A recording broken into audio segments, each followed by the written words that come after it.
I am here not to talk about the past. I am here to tell you about our future.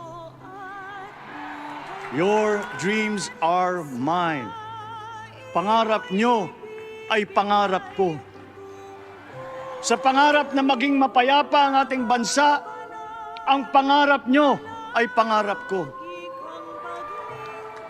Sa pangarap na maging maunlad ang ating bansa, ang pangarap nyo ay pangarap ko. At sa pangarap na maging mas masinang ang kinabukasan natin at ng ating mga anak, ang pangarap nyo ay pangarap ko. Ako, Si Ferdinand Romualdez Marcos Jr. ay taimtim na nanunumpa. Natutuparin ko na buong katapatan at sigasig ang aking mga tungkulin bilang Pangulo ng Pilipinas. Pangangalagaan at ipagtatanggol ang kanyang konstitusyon. Kasinawan ako ng Diyos. And if you ask me why I am so confident of the future, I will answer you simply that I have 110.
request everybody to take your seats?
Hello, hello. May we request everybody?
State of the Nation Address 2022, ang unang SONA ng Pangulong Ferdinand Romualdez Marcos Jr., ika-17 presidente ng Republika ng Pilipinas.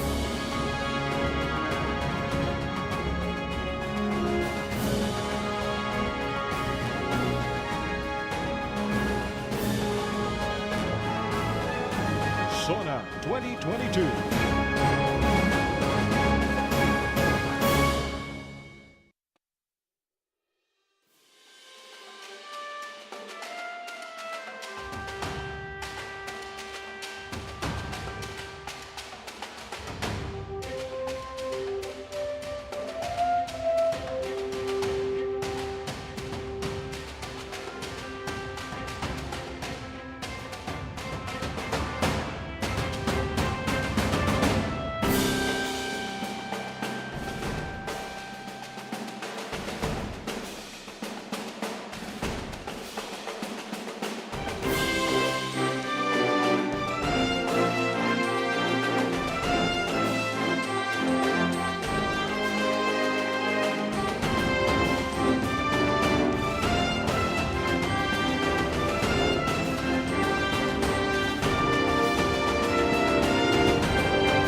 request everybody to sit down.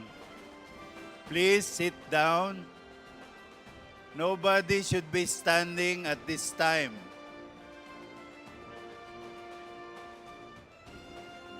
Protocol officers, please see to it that everybody is seated. Thank you.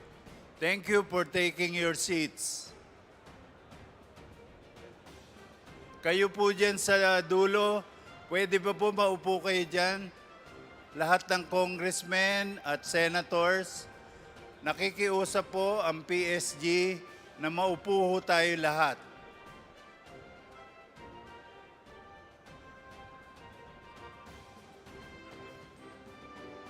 Please, again, take your seats.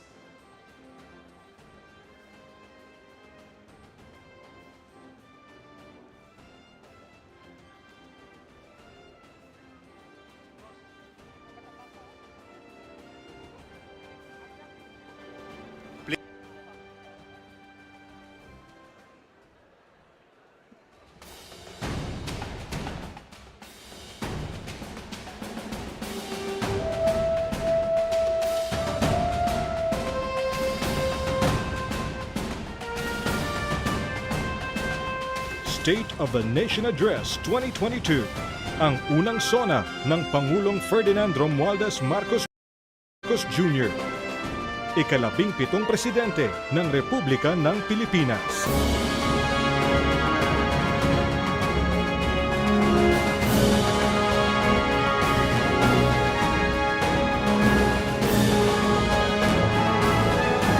SONA 2022.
Commonwealth will attain its independence. Freedom and prosperity.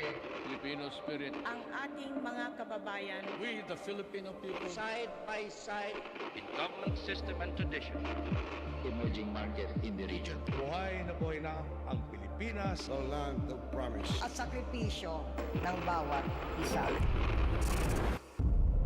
This is a historic moment for us all. You, the people, have spoken, and it is resounding. Sa pangarap na maging mapayapa ang ating bansa, ang pangarap nyo ay pangarap ko. Have hope. The sun also rises like it did today and as it will tomorrow. And as surely as that, we will achieve the country all Filipinos deserve. A country that, in almost every sense, is you. Now imagine what you and government can achieve together. Our future we decide today. Yesterday cannot make that decision anymore, nor can tomorrow delay it. The sooner we start, the surer and quicker the prospect of achieving our future. Never forget, we are Filipinos. One nation, one republic, indivisible. At pinakinggan ko ang tinig ninyo na ang sinisigaw ay pagkakaisa, pagkakaisa, pagkakaisa.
Ladies and gentlemen, the President of the Republic of the Philippines, His Excellency Ferdinand Romualdez Marcos Jr.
On the part of the Senate, the joint session is called to order.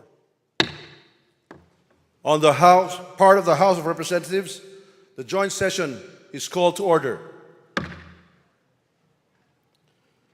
Please rise for the singing of the Philippine National Anthem, to be led by the Samiwang Singers of Ilocos Norte.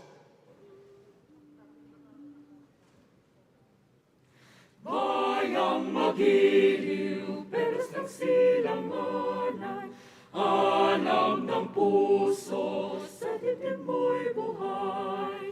Lupang hinirang, duyan ka ng magiting, sa mandulupi, di ka pasisigil, sa dagat at bundok, sa simoy at sa langit mong bughaw, may dilagang tula at awit sa paglayang minamahal. Ang kislap ng watawat mo'y tagumpay na nagniningning, ang bituin at araw niyang kailan pang may di magdidilim. Lupa ng araw, narwal at itpog sinta, buhay ay langit sa piling mo. Aming ligaya na pag may mga api, ang mamatay ng dahil sa'yo.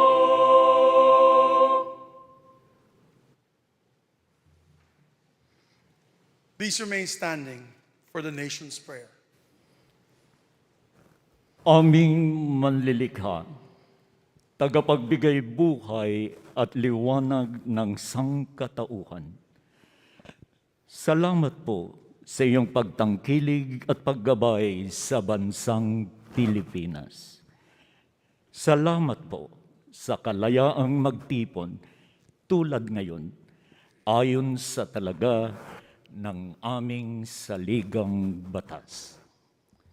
Salamat po na kami dahil sa kabayanihan, pagsisikap at sakripisyo ng aming mga ninuno at mga bayani ay nabuo upang maging isang bansa at isang malayang demokratikong republika. Walhamdulillahi Rabbil Alamin. Pagpalain niyo po ang aming pagtitipon ngayon upang aming dinggin, liwanagan at suriin ang kalagayan ng bayan, ang state of the nation. At upang italaga sa inyong gabay at tangkilik ang mga magiging hakbangin ng pamahalaan sa pangunguna ng aming Pangulo, Ferdinand Romualdez Marcos Jr. Biyayaan niyo po kami, mga mamamayan at mga namumuno, ng patuloy at tumitibay na pagkakaisa, pagtutulungan at pagmamahalan bilang pagsunod sa inyong mabuti at magandang kalooban. Kasihan niyo po ang aming Pangulo at ang pangkat ng kanyang mga tagapangasiwa, ang aming mga mambabatas, ang aming mga hukom, at ang mga tagapagpairal ng katarungan, ng dalisay at ibayong kaliwanagan, karunungan, katuwiran, at katapatan sa kanilang banal na tungkulin. Patuloy niyo kaming turuan at atahayin kaming lahat na mga mamamayan at mga pinuno tungo sa dakilang pagkakaisa na magbubunga ng ibayong kapayapaan, kaayusan, kaunlaran, kasaganaan, at kasiyahan ng lipunang Pilipino. Magpatuloy po tayo sa personal na panalangin. Mangyari ang bawat isa ay tahimik na manawagan sa may kapal.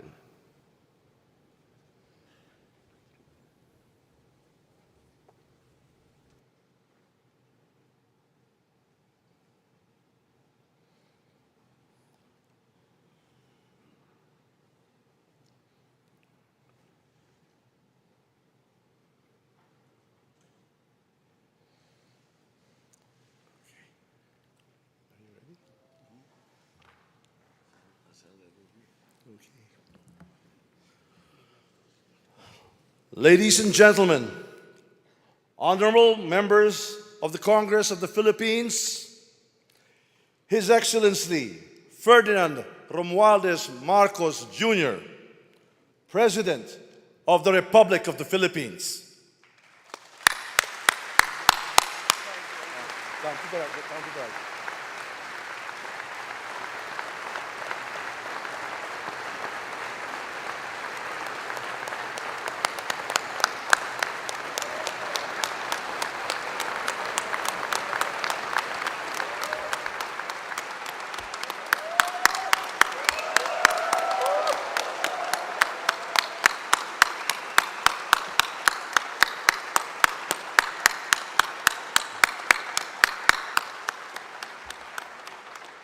Vice President Sara Zimmerman Duterte, former Presidents Joseph Ejercito Estrada, Gloria Macapagal Arroyo, and Rodrigo Roa Duterte, Senate President Juan Miguel Zubiri, and the honorable members of the Senate, House Speaker Ferdinand Martin Romualdez, and the honorable members of the House of Representatives, Chief Justice Alexander Gesmundo, and the honorable justices of the Supreme Court, the Apostolic Nuncio, Most Reverend Charles John Brown, and the esteemed members of the Diplomatic Corps, the honorable members of the Cabinet, our First Lady, Luis Araneta Marcos, and our children,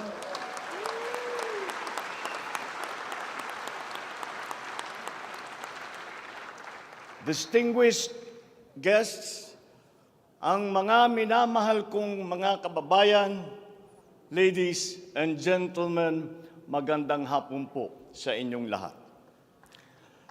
I come before you today to address you as it is my duty as President of the Republic. We live in difficult times brought about by some forces of our own making, but certainly also by forces that are beyond our control. But we have, and we will continue to find solutions, and these are some of them. In terms of the economy, we will implement a sound fiscal management. Tax administration reforms will be in place to increase revenue collection. Expenditure priorities will be realigned and spending efficiency will be improved to immediately address the economic scarring arising from the effects of COVID-19 and also to prepare for future shocks. Productivity-enhancing investments will be promoted. Our country must become an investment destination, capitalizing on the corporate recovery and tax incentives for enterprises, or the CREATE law, and the economic liberalization laws such as the Public Service Act and the Foreign Investments Act. Ecozones will be fully supported to bring in strategic industries such as those engaged in high-tech manufacturing, health and medical care, and all emerging technologies. This is also seen to facilitate economic growth outside of Metro Manila. Our tax system will be adjusted in order to catch up with the rapid developments of the digital economy, including the imposition of value-added tax on digital service providers. The initial revenue impact will be around 11.7 billion pesos in 2023 alone. Tax compliance procedures will be simplified to promote ease of paying taxes. We will pursue measures to determine possible undervaluation and/or trade misinvoicing of imported goods. Through information and communications technology, the Bureau of Customs will promote streamlined processes. Disbursements for 2022 to 2023 will be maintained at above 20% of gross domestic product, or 4.955 trillion pesos and 5.086 trillion pesos respectively, to ensure continuous implementation of priority programs. Disbursement will further increase over the medium term from 5.402 trillion pesos, or 20.7% of our GDP in 2024, to 7.712 trillion pesos or 20.6% of GDP in 2028. The medium-term fiscal strategy of this administration seeks to attain short-term macro-fiscal stability while remaining supportive of the country's economic recovery and to promote medium-term fiscal sustainability. Furthermore, and more importantly, fiscal policy aims to bring together the national government's resources so that these are mobilized and utilized in order to gain the maximum benefit and the high multiplier effects for our economy. Measurable medium-term macroeconomic and fiscal objectives include the following headline numbers. These are based on forecasts that are consistent with the guiding principles of coherence of strategies, policy discipline, and fiscal sustainability. 6.5 to 7.5% real gross domestic product growth in 2022. 6.5 to 8% real GDP growth annually between 2023 and 2028. 9% or single-digit poverty rate by 2028. 3% national government deficit to GDP ratio by 2028.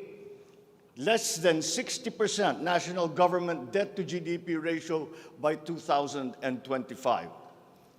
At least $4,256 income per capita and the attainment of upper middle income status by 2024. The aforementioned headline goals summarize the objectives of this medium-term fiscal strategy being submitted to Congress for its adoption and concurrence to the concurrent resolution by the Senate and House of Representatives. Once adopted, the MTFF will become an anchor for the annual spending and financing plan of the national government and Congress when preparing the annual budget and undertaking related appropriation activities. It is therefore a forward-looking document that extends beyond the traditional 3-year horizon to reach 6 years, coinciding with the 6-year coverage of the Philippine Development Plan 2023 to 2028. The MTFF also promotes transparency and credible commitment to pursue the indicated socio-macroeconomic goals that optimize the government budget. Medium-term growth targets and the assumptions regarding key macroeconomic variables underpin the medium-term fiscal plan. The recent past and the COVID-19 pandemic has beset the macroeconomic environment with challenges and a series of external shocks. Inflation has accelerated in recent months due largely to significant increases in international prices of oil and other key commodities. Still, the economic growth momentum remains firm, as demonstrated by the strong 2022 first quarter GDP growth at 8.3%. However, the recovery process from the impact of the pandemic is still ongoing, amid elevated uncertainty in the international economic environment. Revisions in the macroeconomic assumptions incorporate these challenges and most recent economic developments leading to upward adjustments in the following: inflation rate for 2022 to 2023, foreign exchange rate for 2023 to 2025, and goods and services imports growth for 2022. The economy is expected to grow by 6.5 to 7.5% this year as we continue to reopen the economy while considering the recent external developments. In the first quarter alone, GDP saw an increase in household consumption and private investments, along with a robust manufacturing industry, high vaccination rate, improved healthcare capacity, and an upward trend in tourism and employment. This is expected to continue for the rest of the year. The strong economic growth is projected to be sustained and expanded further to 6.5 to 8% from 2023 until 2028. The average inflation for 2022 is projected to range from 4.5 to 5.5%, following the uptick in fuel and food prices as a result of the ongoing Russia-Ukraine conflict and the disrupted supply chains. It is slightly adjusted to 2.5 to 4.5% in 2023 and is seen to return to the target range of 2.0 to 4.0% by 2024 until 2028. Dubai crude oil price is expected to settle at 90 to 110 US dollars per barrel in 2022, 80 to 100 US dollars per barrel in 2023, and 70 to 90 US dollars per barrel from 2024 onwards, as oil supply is expected to catch up and stabilize over the medium term. The Philippine peso is projected to average between 51 to 53 pesos per US dollar in 2022 and 51 to 55 pesos per US dollar from 2023 onwards due to aggressive monetary policy tightening by the US Federal Reserve, market aversion amid the Russian-Ukraine conflict, and again, increased global oil prices. Lastly, exports of goods are expected to grow by 7% in 2022 and 6% from 2023 to 2028. On the other hand, imports of goods are projected to grow by 18% in 2022, 6% in 2023, and 8% from 2024 to 2028. I have instructed the NEDA to coordinate with other agencies and work on the Philippine Development Plan for 2023 to 28 and to submit to me the complete blueprint and progress of its implementation not later than year-end. One of the main drivers of our push for growth and employment will be in the agricultural sector. With regard to food supply, we are confronted by a two-pronged problem, that which will hit us in the short term and that which will hit us in the long term. Tayo ay nahaharap sa mga problemang kagyat nating mararamdaman at mga hamong pangmatagalan. Ang mga suliraning agarang mararamdaman ng ating mga kababayan ay ang posibilidad ng tuloy-tuloy na pagsipa ng presyo ng pagkain at kakulangan sa supply ng ating pagkain. Upang masuportahan ang mabimili para mapanatili ang kanilang purchasing power o kapangyarihan sa pagbili, isinapinal ng Department of Agriculture ang planong taasan ang produksyon sa susunod na panahon ng pagtanim o planting season sa pamamagitan ng tulong pinansyal at teknikal. Magbibigay tayo ng pautang habang mas ilalapit natin sa sektor ng agrikultura ang hindi gaanong mahal na farm inputs na bibilhin na ng bulto ng gobyerno. Kabilang dito ang abono, pestisidyo, mga punla, feeds, fuel subsidy at ayuda para sa mga karapat-dapat na benepisyaryo. Para sa pangmatagalang solusyon, itataas natin ang produksyon ng mga kalakal at produktong pang-agrikultura. At para magawa ito, pagtitibayin natin ang tinatawag na value chain na nagsisimula sa mga magsasaka hanggang sa mga namimili.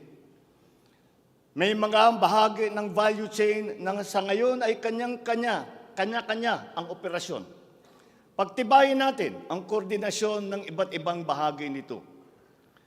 Ang pagsasaliksik para sa mga makabagong paraan at ng pagtatanim at pag-aalaga ng hayop ay masusing gagabayan ng Department of Agriculture.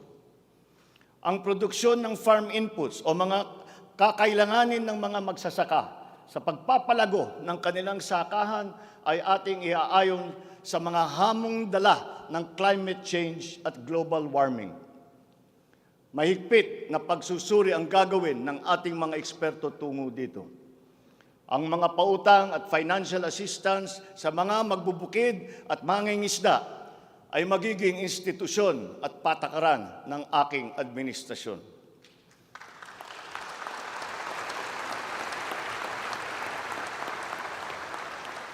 Ipapaprioridad natin ang modernisasyon ng mga sakahan sa pamamagitan ng mga makabagong teknolohiya para sa ating mga magsasaka. Atin palalawakin ang mga palaisdaan, babuyan at manukan. Lahat ng ito gagamitan ng siyensya para tumaas ang produksyong agrikultural.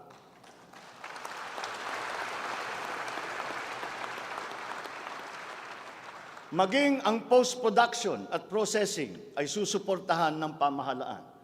Gagawa tayo ng network, national network, ng farm-to-market road upang mas mabilis na mailakbay ng mga magsasaka ang kanilang mga produkto sa mga pamilihan. At gagawa tayo ng mga paraan upang maramdaman ng mga mamimili ang pagluluwag ng presyo ng mga produktong pagkain sa kayang halaga, gaya ng muling pagbubuhay ng mga Kadiwa Center. Hindi ito magagawa sa isang araw.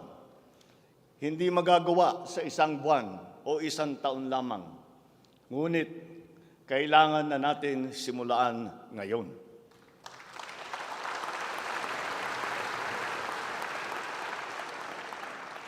Ang Agrarian Reform Program ay dapat magpatuloy. Agrarian reform is not only about acquisition, but also about support services and distribution. To assist this, I intend to issue an executive order to impose a one-year moratorium on the payment of land amortization and interest payments.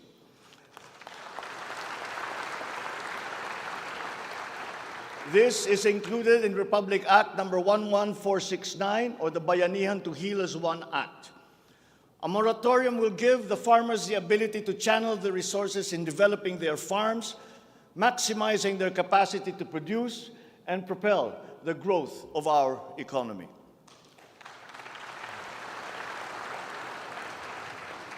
Civil society organizations also support this because it will unburden the farmers of their dues and be able to focus on improving farm productivity.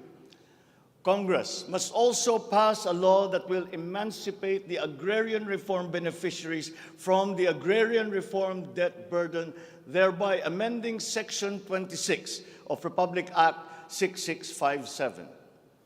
In this law, the loans of agrarian reform beneficiaries with unpaid amortization and interest shall be condoned.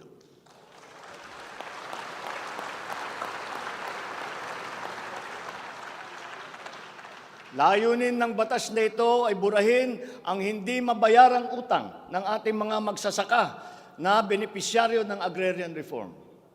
Agrarian reform beneficiaries who are still to receive their awarded land under the Comprehensive Agrarian Reform Program shall receive it without any obligation to pay any amortization.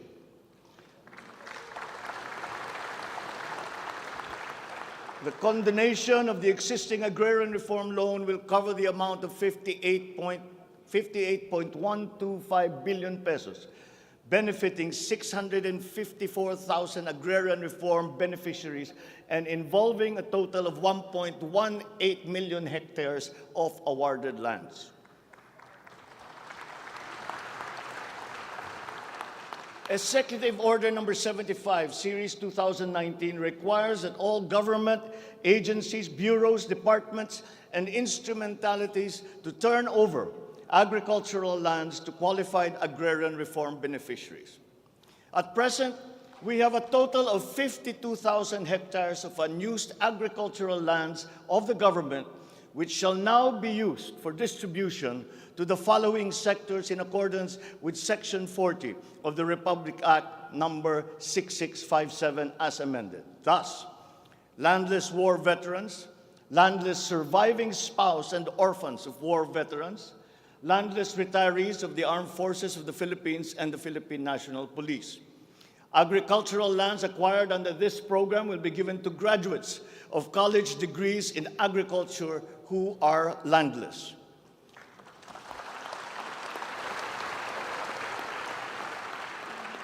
The call of the times is for the infusion of fresh and new blood in the agricultural sector. We need a new breed of farmers equipped with modern agricultural technology able to engage in sustained scientific farming that will not only increase farm yields, but also resilience in the face of climate change.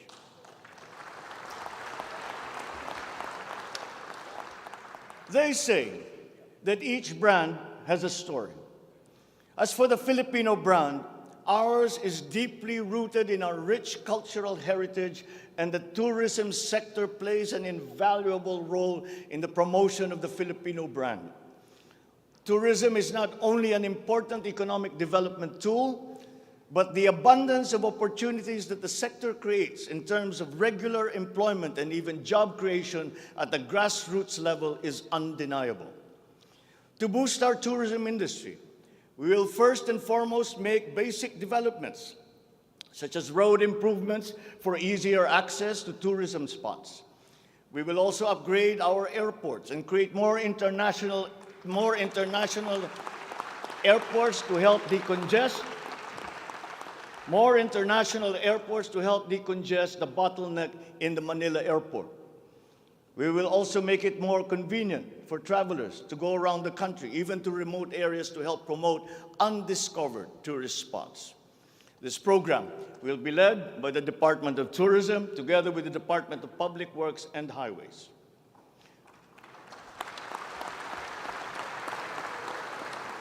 To foster the Filipino brand is to spark our sense of pride and reaffirm our strong sense of identity.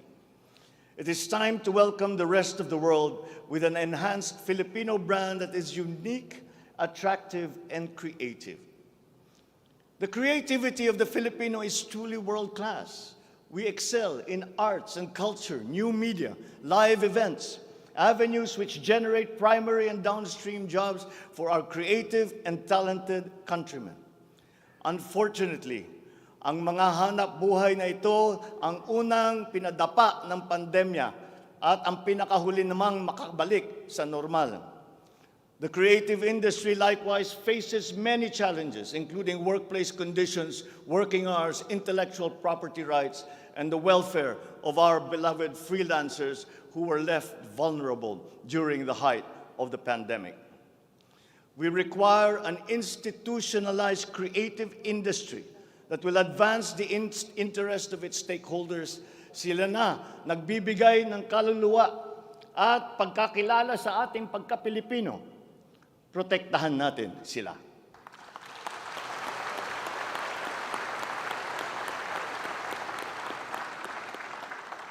The Department of Social Welfare and Development has a large part to play in all of this. Magpapatuloy ang ating pagkalinga sa ating mga kababayan na lubos na nangangailangan. Hindi po natin sila pababayaan. Mangunguna sa pag-aagapay sa kanila ang Department of Social Welfare and Development. Utos ko sa DSWD ang mabilis na pagtugon sa pangangailangan ng mga biktima ng kalamidad at mga iba't ibang krisis. Ang mga field office nila ay inatasan na maagang maglagak ng family food packs at non-food essentials sa mga LGU, bago pa man manalasa ang anumang kalamidad. Magdadagdag tayo ng mga operation center, warehouse at imbakan ng relief goods, lalo na sa mga malalayong lugar na mahirap marating. Titiyakin natin na maayos ang koordinasyon ng DSWD at Department of Human Settlement nang sa ganon, madali ang pagpatupad ng Emergency Shelter Assistance Program para sa mga biktima ng kahit anong kalamidad.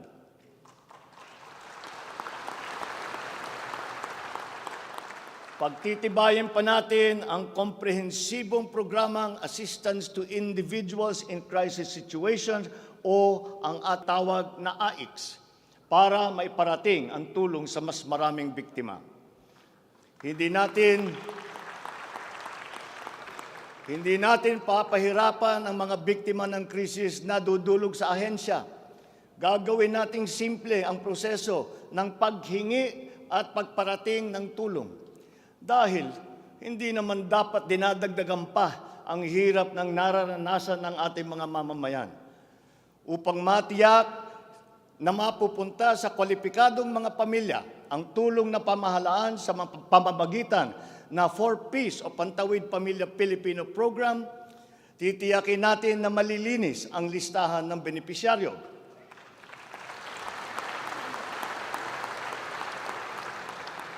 Higit na sa 1 milyong pangalan na ang nakapag-graduate na sa listahan. At nagagalak akong mabatid na sila ay nakakatayo na sa kanilang sariling paa. Kaugnay nito ay inutusan ko ang DSWD na pag-ibayuhin pa ang pagrepaso ng listahan upang maitutok ang pamimigay ng sapat na ayuda sa mga lubos na nangangailangang pamilya. Magpapatuloy ang supplemental feeding program para sa mga bata sa child development centers at supervised neighborhood play at lalo pa nating palalawakin sa taong 2023. Hindi rin natin nakakalimutan ang mga solo parents at mga nanay na nahiwalay sa kanilang mga mister dahil sa karahasan. Pagtitibayin natin ang programa sa violence against women and their children. Kabilang na ang counseling para sa mga biktima, katuwang ang ating mga LGU. Tiyakin natin na sapat ang pondo sa halos 70 residential care centers at 7 non-residential care centers para sa vulnerable sectors at persons with disabilities na sumisilong dito. Sa ating sitwasyon ng pangkalusugan, nariyan pa rin ang banta ng COVID-19. Lalo't may mga nadidiskubring bagong variant ng coronavirus. Pero hindi na natin kakayanin ang isa pang lockdown. Wala na tayong gagawing lockdown.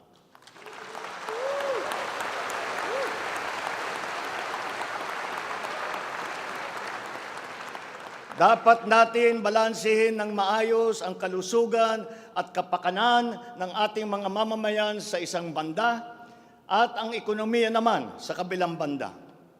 Nakikipagtulungan ang iba't ibang ahensya ng pamahalaan sa pag-monitor sa mga COVID-19 hospital admission upang makatiyak tayo na may sapat na kapasidad ang ating healthcare system at maiwasan ang pagsipa ng bilang ng nagkakasakit. Patuloy din ang ating vaccine booster rollout para sa ating pangkalahatang depensa.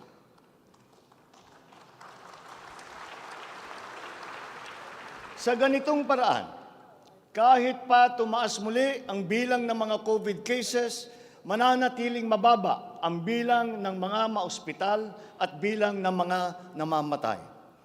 Sa pamamagitan nito, unti-unti rin tayong masasanay na nariyan ang virus pero hindi na seryoso ang buhay.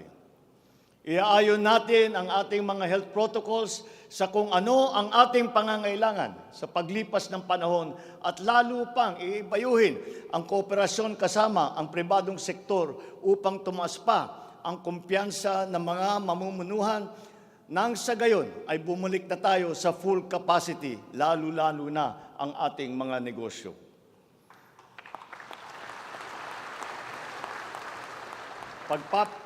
Pagbubutihan pa natin ang pagpapakalat ng tamang impormasyon ukol sa COVID, kasama ang kahalagahan ng bakuna. Mananatili muna sa ngayon ang alert level system natin.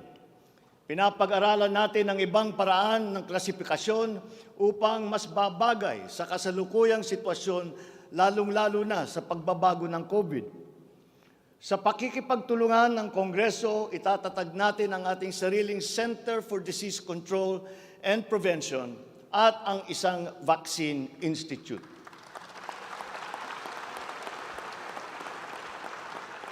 Magtatayo tayo ng dagdag na mga health center at ospital.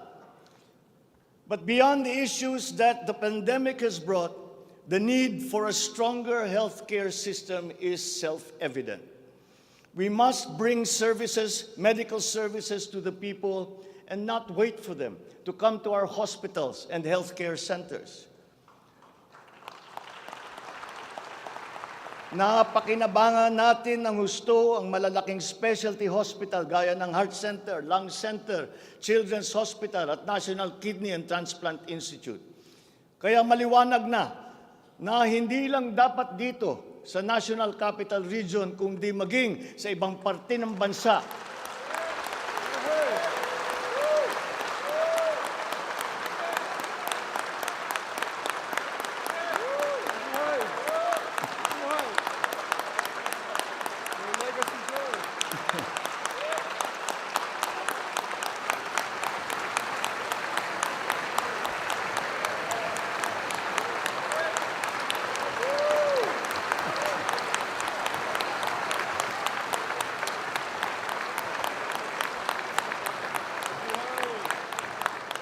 Maliwanag na hindi lamang dapat dito lamang sa National Capital Region, kundi maging sa ibang parte ng bansa, kailangan magdagdag ng ganitong uri ng mga pagamutan. Bukod dito, upang mailapit natin ang healthcare system sa taong bayan, nang hindi sila kailangan pumunta sa sentro ng kanilang bayan, lalawigan o region, ay maglalagay tayo ng mga clinic, mga RHU, na pupuntahan ng mga doktor, nurse, midwife, medtech, 1 beses, 2 beses sa isang linggo. Nang sa ganon, magiging mas madali sa may karamdaman na magpapagamot nang hindi na kailangan magbiyahe ng malayo.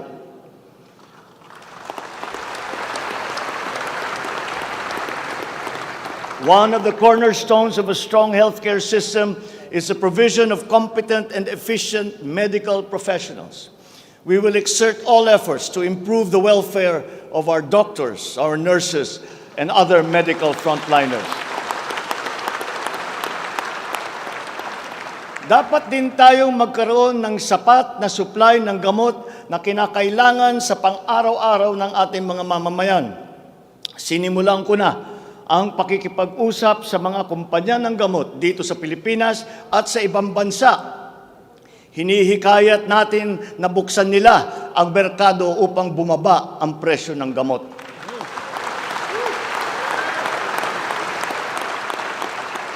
Halimbawa, kung mas marami ang mas murang generic o hindi branded na gamot sa merkado, mas bababa rin ang presyo dahil sa kompetisyon. Ang Department of Trade and Industry ay nakikipag-usap sa mga interesadong manufacturer ng generic drugs na papasok sa ating bansa. Inuutusan ko naman ang Philippine Competition Commission na pantay-pantay dapat at walang kartel sa hanay ng mga pharmaceutical companies.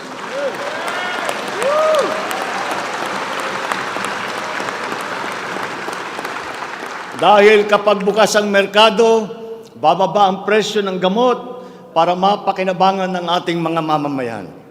This is one of the hard lessons that we learned when the pandemic struck, and therefore we must act on that shortcoming.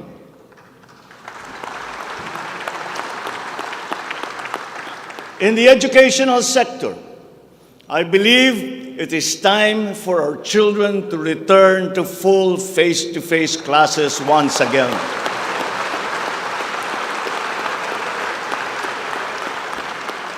The Department of Education, led by our highly able Vice President Sara Duterte, is now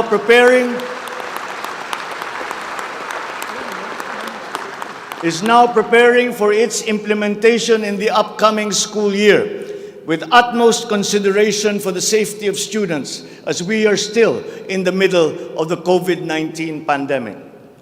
We must ensure that our classrooms are safe for teachers, for students, and the entire academic community when they return to face-to-face classes. We continue to encourage everyone to get their booster shots in preparation for the resumption of in-person classes. This is one of the reasons I have directed the Department of Health and the Department of Interior and Local Government to undertake another rollout of booster shots.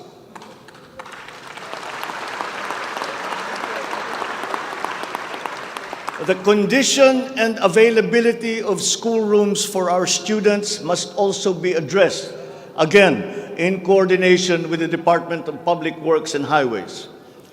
Though some complications have arisen over the question of repair of school buildings in relation to the Mandanas-Garcia ruling, this will be ironed out. We have been in discussion with local government leaders, governors, and mayors in the last few weeks to determine with the LGUs what is actually practicable, what functions belong to the LGUs, and what belong to the national government. There have also been lengthy discussions on the continuation and viability of the K-12 school system. We are giving this careful review, and all necessary inputs and points of view are now being considered. In the longer term, we are instituting a program of refresher courses and retrainings for our teachers so they can stay abreast of the rapid growth in technology, especially in this post-pandemic world. As for the horror stories that we have heard about the poor quality of educational materials and supplies that are being given to our schools, this must end.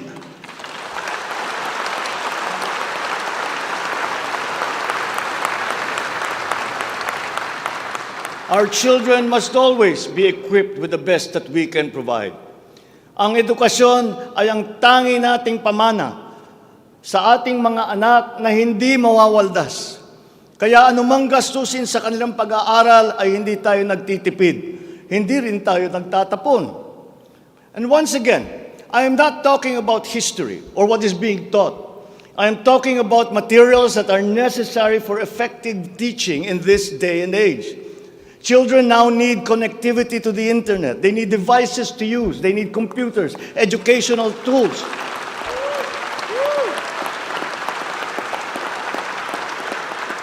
So that they might participate fully in the digital community here and abroad. We must do better in the international rankings, especially when it comes to the so-called STEM subjects: science, technology, engineering, and mathematics. These skills, this knowledge, are necessary for our young people to be able to compete in a highly technological and competitive world. The raw talent is there in our young people. It is up to our educational system to develop and to refine that great pool of talent.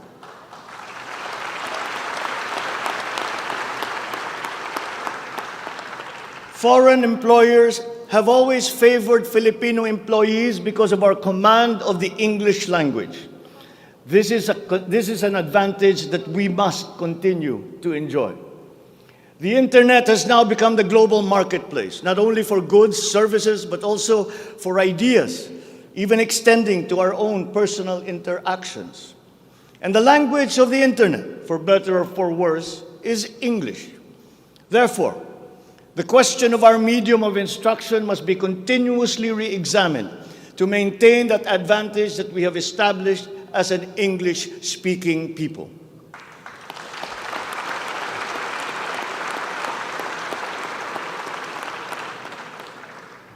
On a related subject, we are entering an age of exponential adoption of technology. It is the fourth industrial revolution. This will be characterized by the infusion of technology into almost every facet of our lives. Breakthrough technologies in the areas of quantum computing, artificial intelligence, nanotechnologies, the Internet of Things, robotics, self-driving electric vehicles, 3D printing, virtual and augmented realities, among others, that will radically transform the way business is done. The scale and the speed at which these innovations are introduced universally into our everyday lives and activities is unprecedented in our recorded history. We cannot stand idly by. The mission of our Department of Information and Communications Technology is to identify and utilize these innovations to improve governance. It has the daunting task now of transforming our government into an agile bureaucracy that is responsive to the needs of the public. Provide good and solid data to ensure informed decision-making. as well as allow secure and seamless access to public services. The voluminous records stored in the government warehouses and archives have to be digitized. Those that are already stored in various inventories of data should be harmonized and shared across departments and agencies.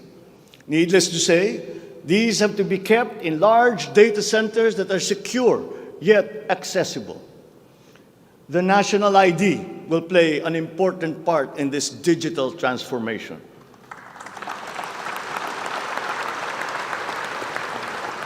For citizens to be able to seamlessly transact with government, their identity must be easily verifiable. We expect to issue 30 million physical IDs and 20 million digital IDs by the end of this year. The target is to accomplish the issuance of about 92 million IDs by the middle of next year. As the world moves into rapid digitalization, the digital divide will become more pronounced. The depth and breadth at which these technologies will be transformative in our lives is fully expected. This will open new opportunities for the creation of wealth, but will also likely create inequalities. Hence, universal connectivity will be a vital component in order to ensure that no citizen is left behind.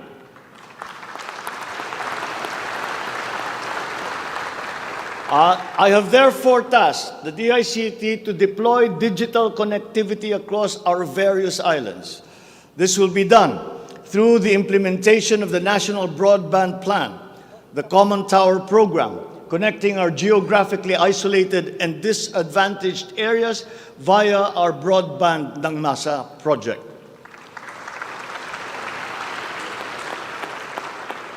All relevant modes of digital transport should be utilized.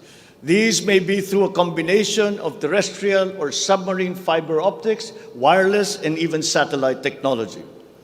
As our Public Service Act has opened the doors and removed the restrictions on foreign investment, we foresee an increase in direct investment of overseas players. This will translate into better quality, availability, and affordability of telecommunications services all over the country. We come now to infrastructure. The backbone of an economy is its infrastructure. The infrastructure program of the Duterte administration must not only continue, but wherever possible, be expanded.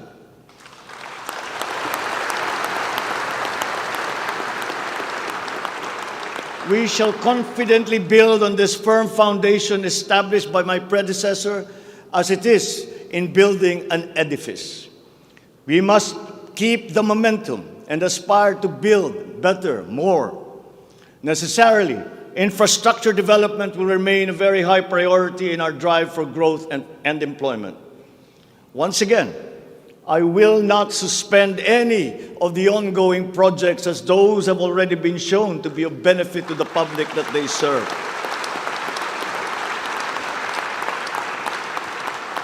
We will continue to study the proposals that have been made. Infrastructure development spending will be sustained at 5 to 6% of GDP. The planned expansion of infrastructure projects, I believe, would be possible if we continue to encourage the participation of the private sector in the development of our programs. Public-private partnerships, or PPPs, hold great potential for that expansion, for infrastructure development, and for innovation. Our infrastructure development is of primary importance, as it is a necessary element to improve many other sectors, to include agriculture, tourism, general economic activity, and even to governance. It is my belief also that we have missed some great opportunities to develop our rail transport system. It is clear in my mind that railways offer great potential, as it continues to be the cheapest way of transporting goods and passengers. We can build upon already existing lines by modernizing these old railway systems. There are dozens of railway projects on the ground, above the ground, below ground, not just in Manila, but in other regions, at various stages of implementation and with a combined cost of 1.9 trillion pesos.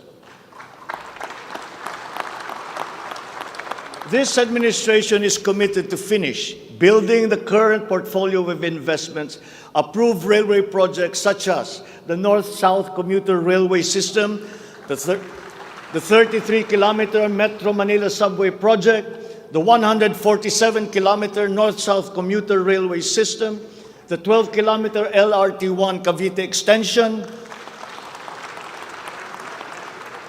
the 23-kilometer MRT-7, and the common station that will connect LRT-1, MRT-3, and MRT-7.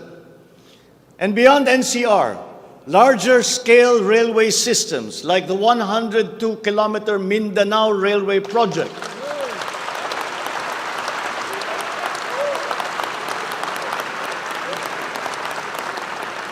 the Panay Railway Project, and the Cebu Railway System will be integrated as a vital part of our transport and communication systems.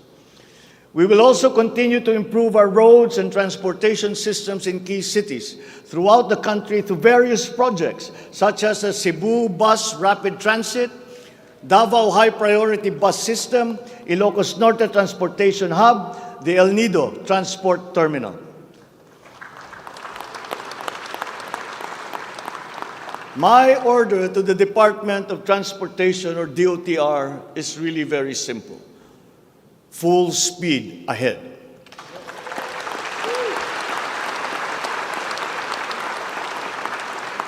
Improving our railway system, along with modernizing existing airports and seaports, will maximize our strategic location in the Pacific and connect our many islands.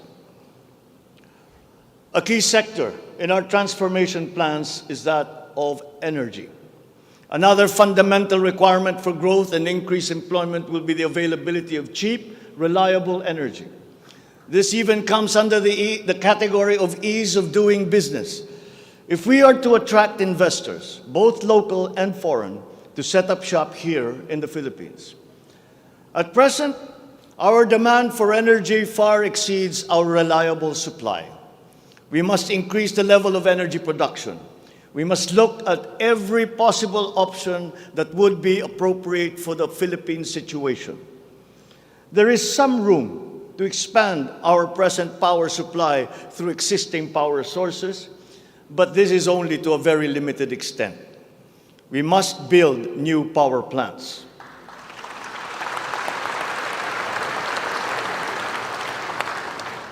We must take advantage of all the best technology that is now available, especially in the areas of renewable energy.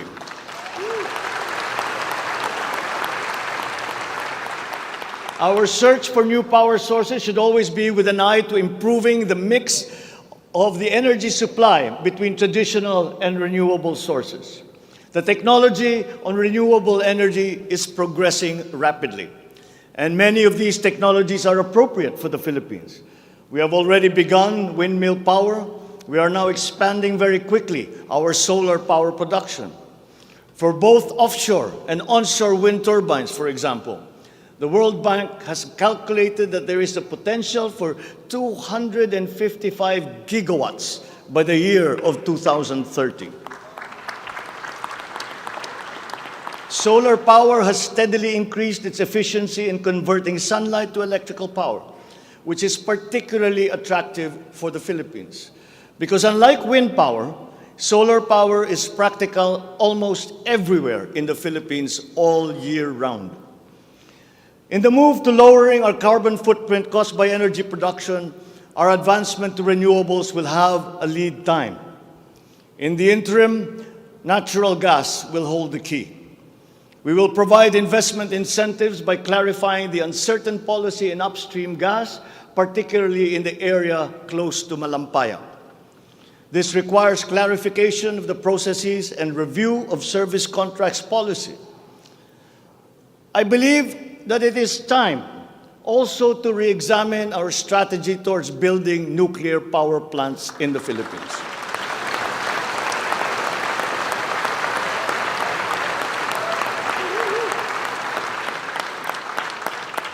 We will comply, of course, with the International Atomic Energy Agency regulations for nuclear power plants as they have been strengthened after Fukushima.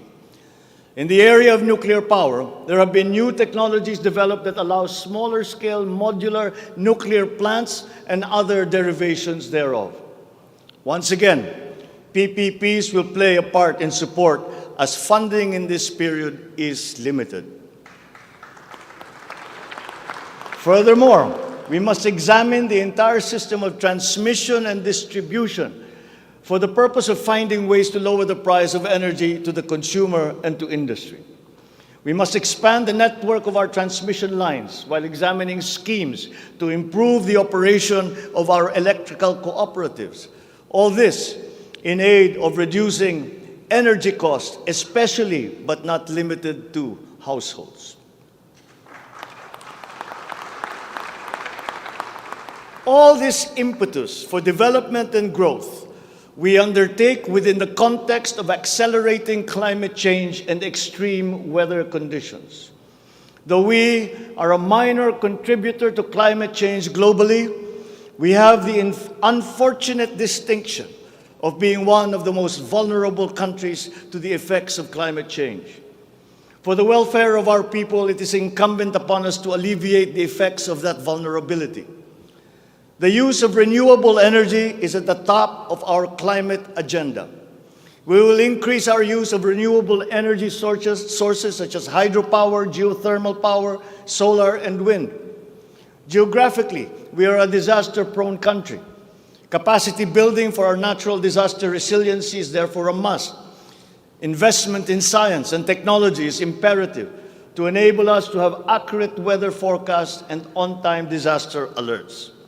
Studies show that already now, many areas in the Philippines are at high risk from the rise in sea levels brought about by the increase in global temperature.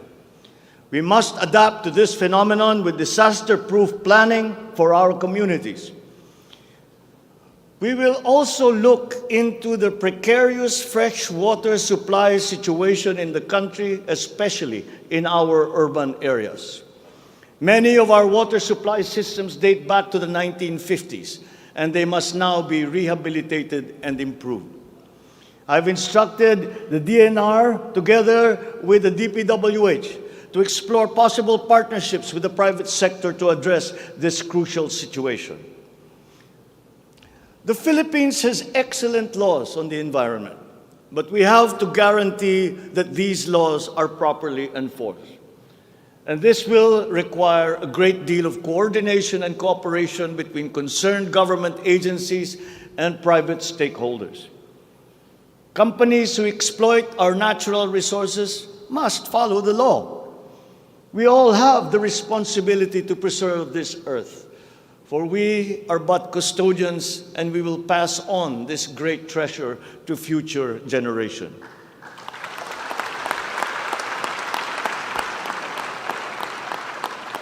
There is no question that the preservation of the environment is the preservation of life. If we cannot mitigate climate change, all our plans for the economy, all our plans for our future will be for naught. Bawat Pilipino sa ibayong dagat na nagsasakripisyong lisanin ang kanyang pamilya sa Pilipinas upang maghanap buhay ay nararapat lamang magkaroon ng pamahalaang matatawag nilang tahanan habang nasa ibang bayan. Ito ang papel na gagampanan ng kagawaran ng manggagawang mandarayuhan o Department of Migrant Workers matapos itong ideklara bilang ganap na ahensya ng gobyerno ng isang taon. Ang kagawarang ito ang magsisilbing kanlungan ng ating mga kababayan sa gitna ng mundong walang kasiguruhan at mahigpit na kompetisyon. Ito ang maglalatag sa kanila ng mga oportunidad. Titiyak na ang kanilang mga hanap buhay ay tugma sa kanilang mga kasanayan. Maninigurong akma ang sahod at maayos ang kalagayan sa kanilang mga kumpanya. at mangangalaga sa kanilang mga pamilya habang sila ay nasa malayo. Gagawin natin ito sa pamamagitan ng pag-aalis ng red tape sa sistema ng pagsusulong ng digital empowerment. We shall automate the verification of contracts and issue secure overseas employment certifications that you can keep on your smartphone. I call on the Department of Migrant Workers and the DICT to make this a top priority.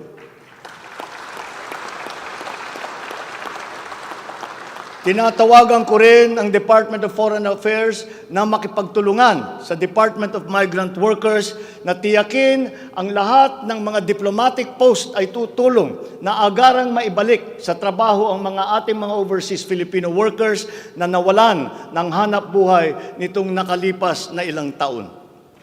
Mula sa 3 buwan ay gagawin na lang nating 3 linggo para sa isang dayuhang employer na iproseso ang mga papeles ng Pilipinong nais nitong kunin bilang empleyado. Aatasan din natin ang kagawaran ng gawing simple ang komplikadong handbook ng mga tuntunin at regulasyon para sa mga OFW. Nang sa gayon ay maging maalwan ang mga transaksyon may kinalaman sa kanilang pangingibang bansa. Mula sa handbook na may 240 seksyon, ay gagawin nating pamphlet na lamang na hindi hihigit sa 100 pahina. Mahirap na nga ang buhay. Kaya naman, ayaw pa natin makitang lalo pang nahihirapan ang ating mga manggagawang mandarayuhan sa pagtupad sa kanilang mga pangarap. Para sa mga kababayan nating naiipit sa kaguluhan, inaabuso at nanganganib ang buhay, ikinagagalak kong sa ilalim ng aking pamumuno ay ilulunsad natin ang One Repatriation Command Center o ORCC. Ilalaan natin ang isang social media platform ng Department of Migrant Workers at ang hotline upang matulungan agad at maligtas sila mula sa mas higit na kapahamakan. Noon, nangungutang pa ang isang ina ng bawat OFW upang sumakay ng barko para pumunta sa Maynila at mangatok sa iba't ibang ahensya para